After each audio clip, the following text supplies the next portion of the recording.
Hi guys, Hengist here from House of Hengist Comics, and a big welcome back to the channel. Today we're somewhere in the Netherlands near Dordrecht. It's Blitzkrieg episode 18, Lost Luggage. And in the news today, just open your window because this is what you can hear if you're in Holland.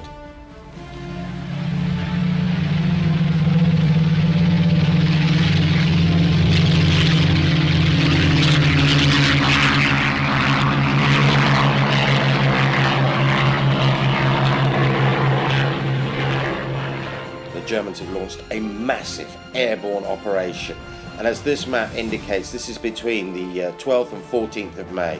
As I said, Dordrecht is our target, and if you look along here you can see all the defensive lines and positions. Many of these are like this, with canals as a defensive line, but this map indicates the drop zones, and there are a huge number of them in this flat terrain. But what's really interesting about this is it was in fact the Soviets in the 1920s who started to explore airborne and parachuting. They had a lot of parachute clubs, and they literally climbed out on the wings and jumped off the aircraft. Incredible pioneers for this this form of warfare, and are not to be underestimated, because Goering in 1933 formed a sort of parachute element from security forces. But it was this man, Kurt Student, who really developed airborne warfare as a concept. We're going to see the bridges. It's all about the bridges, as I've been saying, and we'll see this in 44 as well. And the bridges are going to be under fire from both sides. The Dutch trying to destroy them, the Germans trying to secure basically bridgeheads. Ibn Amel, well, that's just a memory now. An incredible glider operation. And we've got basically panzers breaking out now. They're going to be moving towards Hanau. And people like Rommel will be leading with a great deal of energy the panzer forces, because it is all about their mobility moving into Holland. And what we've got here is Dutch forces today, and they're going to be a polyglot of forces really, reservists, conscripts, regulars, but most of their troops will be green, so they have to roll to recover that during the game. And you know, they've got machine guns and a few mortars, which I believe are Brandt mortars as well, which are a pretty good mortar, but they didn't have a huge number of them. They've got their armoured cars as well, as we've talked about in a previous episode. Well, the Germans, what have they got? Well, it is a Fallschrimjaeger company, basically. They will be 3 platoons strong with machine guns, mortars. I think they've also got some artillery support, possibly some recoilless rifles. And they're going to be basically landing all over the place. But the training and investment that went in, and the equipment that had to be built, although they were still using some steel helmets, as I've been told by, I think, Grant Bailey, you know, ultimately, these are really specialist troops, very brand new, the elite of the elite. We're going to see single-man teams in there, like Sergeant Schultz. We're going to see the deployment of parachutes. It's all going to be about canisters. And we're also going to see the Stork, which I was surprised to find out. But again, this was, it carried ordnance. I think these are 50-kilogram bombs on board. So she could be used as both a spotter and a bomber. We're allowing her to drop 1 payload. So for the research on this, Sam came up with this sort of map with the Dutch deployment zones, but we went a little bit further, put the randoms into it, and you'll see it's all going to be about anti-aircraft in this scenario, because a lot of this company that's going to be dropping will have deviated off target because of the flak fire. So they're going to be landing here, and there's also a randomly deployed bunker. The Germans don't know this, but it's empty. It's got no equipment in it or weapons. And here we've got basically the dice showing the coordinates and the vector for which way they're traveling. So as we can see from these photographs, it's going to be a very, very random table. There's a lot, although it's open, there's a lot of bits and pieces and cover in here, causing problems both for the landing and also for the deployment of the troops. So I'm quite looking forward to this. Ultimately, the Dutch have deployed the 1 platoon they can as the HQ around the farmer's wife who's hanging out her washing. We've got also some construction workers over here on the irrigation dike. But the rest of the troops have been deployed randomly. We're going to be using Achtung Panzer again. We've really just about finished these rules now. They're looking really good. It's an airdrop battle deck in play as well. So without further ado, let's get into the battle action.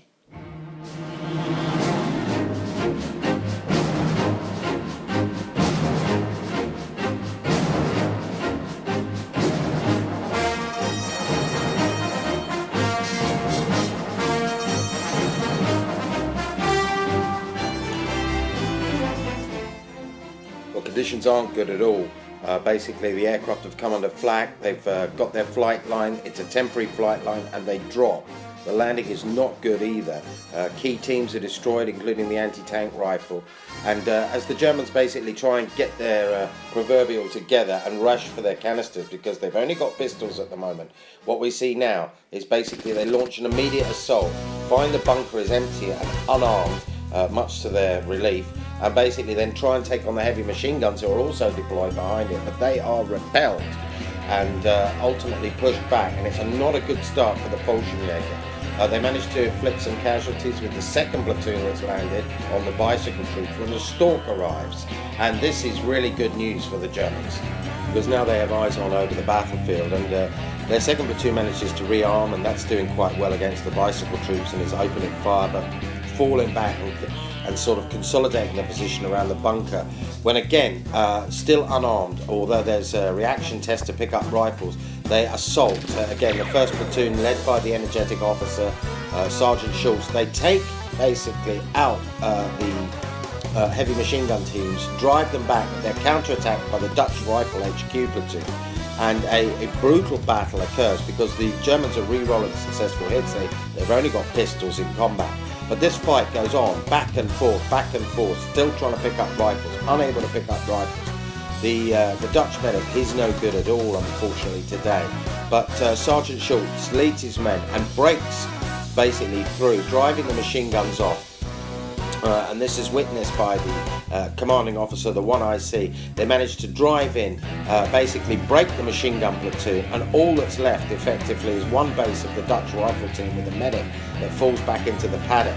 But we then get the arrival of the mortar teams on the road, and the Stork basically now drops its little payload of 50 kilogram bombs. It's only got a firepower 6, but it's on this unit in the field.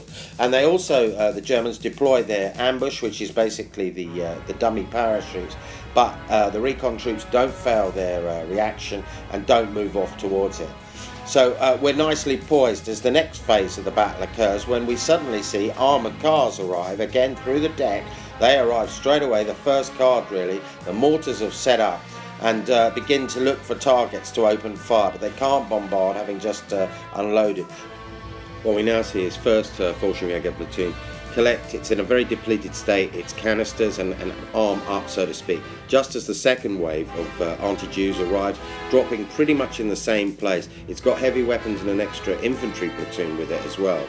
But as you can see, they land pretty much close to the irrigation canal. There are quite a few casualties. They lose a heavy machine gun and several teams from this. However, they start to form this all-round defence, deploying their mortars, getting ready to defend the position, using the irrigation ditches as a sort of trench line around it, and awaiting orders. That's what they're waiting for. But then mortars effectively fire from the Dutch. They get a hit, and basically the platoon effectively breaks. This leaves them in a really tenuous position as the Dutch start to move out and start to close them off. The armoured cars race up the road, hit the recoilless rifles, destroy a team and the command team. And it's looking really bad for the Fallschrimjaeger at the moment, but they're very tenacious as those mortars keep firing, pinning their mortars.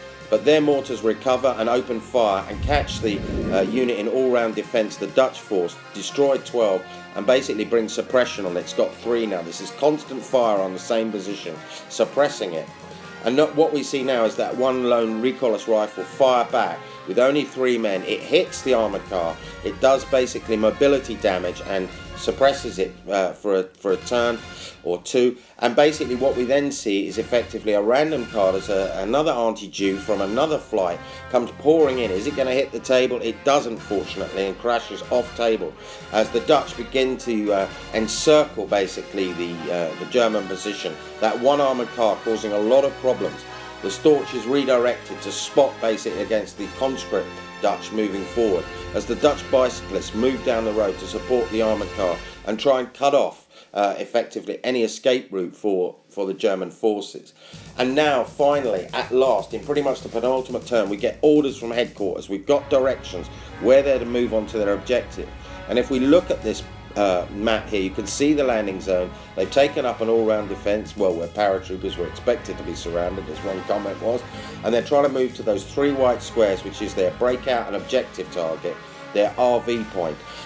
What we now see basically is the Germans move out, but they come under mortar fire as well as the Dutch, and it's basically mortars and machine guns firing at range as the Dutch bicyclists, their bells ringing, chase down the German forces, who are now scuttling into the irrigation ditch. They're sodden and wet and moaning and cursing, but they've got to keep moving now. It's getting dark, and a running gun battle, which is incredibly good, takes place along between the irrigation ditch and the main road. The Dutch continue to press. The Germans are looking very, very apprehensive. Can they take it? Can they get to their position in 4 turns? They leave their mortars and machine guns temporarily behind, and they're basically providing covering fire. But the Dutch rifles continue to start whittling down the Fallschrimjaeger, even though they're in bulletproof cover. They, however, are returning fire as well, and they knock out and immobilise the other armoured car as night falls. But ultimately, it's a Dutch victory, guys, because the Germans couldn't quite get off in this stage. They're saved by night, and they were very fortunate. That said, Sergeant Schultz made an outstanding assault. Many of the troops are depleted, exhausted and tired, and they still haven't hit their main objective, which they'll be doing in the next battle report. The Stork was really excellent and very useful and versatile. But in the rest of the Holland, a lot of other parachute operations are going quite well. Dutch prisoners are being captured, and the papers are going to be already reporting of bravery and heroism by Dutch forces. But this Christmas, what I wanted to talk about also is what is coming up, as we do a special called Operation Amsterdam, based off the movie and a true story. It's about getting the diamonds out of Amsterdam before the Germans take over. So we're going to have lots of heroes, lots of we don't know which side you're on, and a lot of gun battles, heroines, and all types of action taking place on the streets of Amsterdam. And of course, as I said, no one's going to know who is who because of fifth columnists, pro-German sympathisers. So Amsterdam is going to be fun, including action in the red light district, guys. And I must extend my sincerest thanks to Richard Phillips, aka the costume model maker, who is making this possible by building these absolutely fantastic buildings for Amsterdam. And I can't wait to get this game up and running. So please, follow his work and support him as he develops a lot of his modelling style. And also, stay tuned for the second part of this episode, and also for more action from Blitzkrieg. So stay safe, stay lucky, and stay tuned. It's over and out from me. Bye for now.